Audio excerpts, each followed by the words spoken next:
जन्माष्टमी की आप सभी को बहुत बहुत शुभकामनाएं। Hello friends, welcome to my channel. इस वीडियो में आज मैं आपके साथ शेयर कर रही हूं जन्माष्टमी की सरल पूजा विधि। भादो मास के कृष्ण पक्ष की अष्टमी को कृष्ण जन्माष्टमी का पर्व मनाया जाता है। इस दिन हम भगवान कृष्ण के बाल स्वरूप की पूजा करते हैं और सभी भक्त बड़े ही धूमधाम और हर्षोल्लास के साथ कृष्ण जन्माष्टमी का पर्व मनाते हैं। इस वीडियो में मैं आपके साथ शेयर करने वाली हूँ कि यदि आपके पास लड्डू गोपाल की सेवा नहीं है तो आप जन्माष्टमी के दिन लड्डू गोपाल का जन्म कैसे कराएं, जन्मोत्सव कैसे मनाएं। ये पूजा मैं आपको एक चौकी पर करके दिखा रही हूँ। आप चाहें तो ये पूजा अपने घर के मंदिर में भी कर सकते हैं। यदि आप अलग से पूजा कर रहे हैं तो पाटे पर या चौकी पर एक पीला वस्त्र बिछा लीजिए। पीला वस्त्र ना हो तो आप लाल वस्त्र भी बिछा सकते हैं। अब आपके पास लड्डू गोपाल की यानी भगवान कृष्ण की जो भी फोटो हो आप उसे पूजा में रख लीजिए। यदि आपके पास भगवान कृष्ण का बाल स्वरूप है तो बहुत अच्छा है, वरना आप कृष्ण राधा के साथ की फोटो भी पूजा में रख सकते हैं। कान्हा जी को गाय बहुत प्रिय होती है तो फूलों का आसन देते हुए हम गाय को भी चौकी पर विराजित कर लेंगे। और मैंने कान्हा जी की प्रिय माखन मिश्री की आर्टिफिशियल मटकी भी मैंने चौकी पर विराजित कर ली है। आप कान्हा जी के लिए छोटे छोटे खिलौने भी चौकी पर सजा सकते हैं। अब हम फूलों का आसन देते हुए दीपक को भी चौकी पर विराजित कर लेंगे। आपको ये पूजा शाम के समय जब हम संध्या आरती करते हैं उस समय करनी है। यदि आपके पास शालिग्राम जी हैं तो आप पूजा में उनको अवश्य रखिएगा, क्योंकि शालिग्राम जी ही भगवान कृष्ण का स्वरूप है। वृंदावन में जो राधा रमन लाल जी हैं वो शालिग्राम जी से ही प्रकट हुए हैं। अब हम सभी को जल का छींटा देते हुए स्नान करा देंगे और पहले हम भगवान गणेश का पूजन करेंगे। उसके बाद हम भगवान कृष्ण का, वासुदेव जी का, गौ माता का और शालिग्राम जी का तिलक कर देंगे। गणेश जी को हम अक्षत चढ़ाएंगे और शालिग्राम जी को हम तिल चढ़ाएंगे। शालिग्राम जी को अक्षत नहीं चढ़ाए जाते हैं। साथ ही कान्हा जी को और गौ माता को भी हम तिल चढ़ा देंगे और सभी को हम इत्र भी लगा देंगे। इस दिन कान्हा जी के साथ साथ हम सभी भगवान को नए वस्त्र भी पहनाते हैं। गणेश जी को, शालिग्राम जी को, गौ माता को और भगवान कृष्ण को हम वस्त्र की भावना से मौली अर्पित कर देंगे। यदि कान्हा जी का विग्रह है आपके पास तो आप कान्हा जी को नए वस्त्र भी पहना सकते हैं। इसके बाद हम सभी को मिठाई का और फलों का भोग लगाएंगे। इस दिन आपको कान्हा जी को बांस की बांसुरी और मोरपंख जरूर गिफ्ट करना चाहिए। आप चाहें तो ये दोनों चीज अलग अलग भी कान्हा जी को गिफ्ट कर सकते हैं, वरना मैंने जैसे बांसुरी ली है मोर पंख लगी हुई, आप ऐसी बांसुरी भी कान्हा जी को गिफ्ट कर सकते हैं। अब हम भगवान गणेश को दुर्वा कुछ पुष्प अर्पित करेंगे। साथ ही हम शालिग्राम जी को, गौ माता को और अपने कान्हा जी को भी पीले फूल अर्पित कर देंगे। साथ ही कान्हा जी को और शालिग्राम जी को हम तुलसी जरूर अर्पित करेंगे और जो भी हमने भोग रखा है भगवान के सामने उस सब में हम तुलसी दल जरूर डालेंगे, क्योंकि कान्हा जी बिना तुलसी दल का भोग स्वीकार नहीं करते हैं। भगवान गणेश के लिए हम अलग से भोग निकालेंगे। गणेश जी के भोग में हम तुलसी दल नहीं डालेंगे। इसके बाद हम आरती करेंगे। पहले हम भगवान गणेश की आरती करेंगे, उसके बाद हम कान्हा जी की आरती करेंगे। आप ये आरती घी के दीपक से भी कर सकते हैं या फिर आप कपूर से भी आरती कर सकते हैं। इस संध्या आरती के बाद कान्हा जी की फोटो को हम लाल या पीली चुंदरी से अच्छे प्रकार से कवर कर देंगे और हमने जो खीरा लिया है इसको भी हम कान्हा जी के पास ही रख देंगे।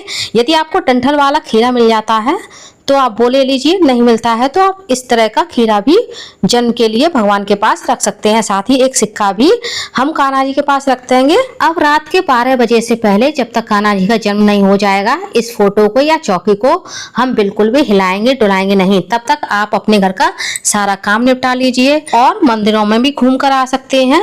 जन्माष्टमी के दिन सभी मंदिरों में कान्हा जी की बहुत सुंदर सुंदर झांकी भी सजाई जाती हैं, तो आप अपने बच्चे और परिवार के साथ ये सारी झांकियां देख करके आ सकते हैं। जब रात के 12 बज जाएंगे मंदिरों में घंटियां नगाड़े बजने लगेंगे तब हम भगवान को 3 ताली या फिर घंटी बजा करके जगा देंगे और हमने फोटो को जिस कपड़े से कवर किया है उस कपड़े को भी हम हटा देंगे। और जो खीरा हमने कान्हा जी के पास रखा था इसे हम इस सिक्के की सहायता से काट देंगे। जैसे नाल छेदन किया जाता है उसी प्रकार से क्लॉकवाइज हमें इस खीरे को सिक्के की सहायता से काटना है। खीरे का जो कटा हुआ ऊपर वाला भाग है इसे हम किसी गमले में मिट्टी में दबा देंगे और जो बाकी का भाग है इसे हम भगवान के पास रखेंगे। पहले इसे हम कान्हा जी को भोग लगाएंगे, उसके बाद प्रसाद में हम सभी को बांट देंगे। अब हम कान्हा जी का पंचामृत से स्नान कराएंगे। मैंने पंचामृत में सभी 5 चीजें एक साथ मिक्स कर ली हैं, दूध, दही, घी, शहद, शक्कर। चूंकि कान्हा जी का हमारा विग्रह नहीं है, कान्हा जी की हमारी फोटो है, तो पंचामृत से स्नान की भावना से इस तरह से हम कान्हा जी का सांकेतिक स्नान करा देंगे। और यदि आपने शालिग्राम जी को भी पूजा में विराजित किया है तो इसी तरह से आप शालिग्राम जी का भी पंचामृत से अभिषेक कर सकते हैं। भगवान का अभिषेक कराने के बाद पंचामृत चरणामृत बन जाता है, जिसे हम परिवार में सभी को प्रसाद स्वरूप बांट देंगे। शालिग्राम जी को अच्छे से पोंछ करके हम उन्हें यथा स्थान विराजित कर देंगे।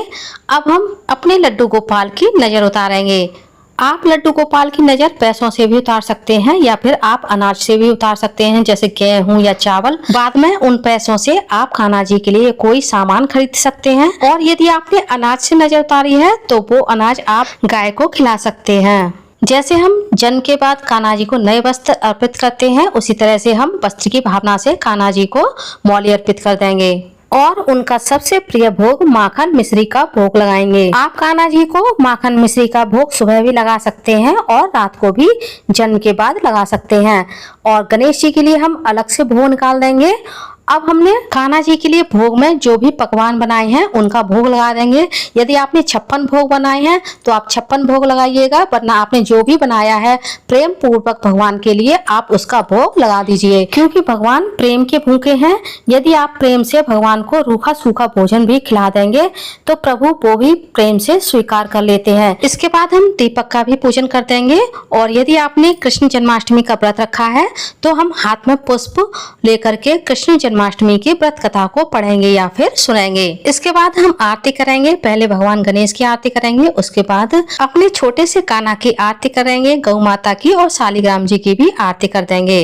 अब हमने जो धनिया पंजीरी बनाई है, इस धनिया पंजीरी को हम थोड़ी सी कलश में डालेंगे और चांद को अर्घ दे करके अपना व्रत खोल लेंगे। कुछ लोग कान्हा जी का जन्म होने के बाद अपना व्रत खोल लेते हैं और कुछ लोग अगले दिन सुबह अपना व्रत खोलते हैं। शास्त्रों की माने तो हमें अगले दिन सुबह अपना व्रत खोलना चाहिए। अब हम सभी भगवान के चरण स्पर्श करके उनसे आशीर्वाद लेंगे और पूजा में जो हमसे कमी रह गई हो, जो भूल चूक हुई हो, उसके लिए हम क्षमा प्रार्थना करेंगे। आई होप कृष्ण जन्माष्टमी का मेरा ये छोटा सा सरल सा वीडियो आप लोगों को पसंद आया होगा। वीडियो कैसा लगा कमेंट्स करके जरूर बताइएगा। यदि आप मेरे चैनल पूनम की आस्था पर पहली बार आए हैं तो प्लीज चैनल को सब्सक्राइब कर लीजिए, वीडियो को ज्यादा से ज्यादा लाइक कीजिए, शेयर कीजिए, साथ ही बेल आइकन को प्रेस कर दीजिए ताकि हमारे आने वाली सारी लेटेस्ट वीडियो की नोटिफिकेशन आप लोगों को टाइम से मिल सके। कमेंट्स में राधे राधे अवश्य लिखिएगा। धन्यवाद फ्रेंड्स, राधे राधे।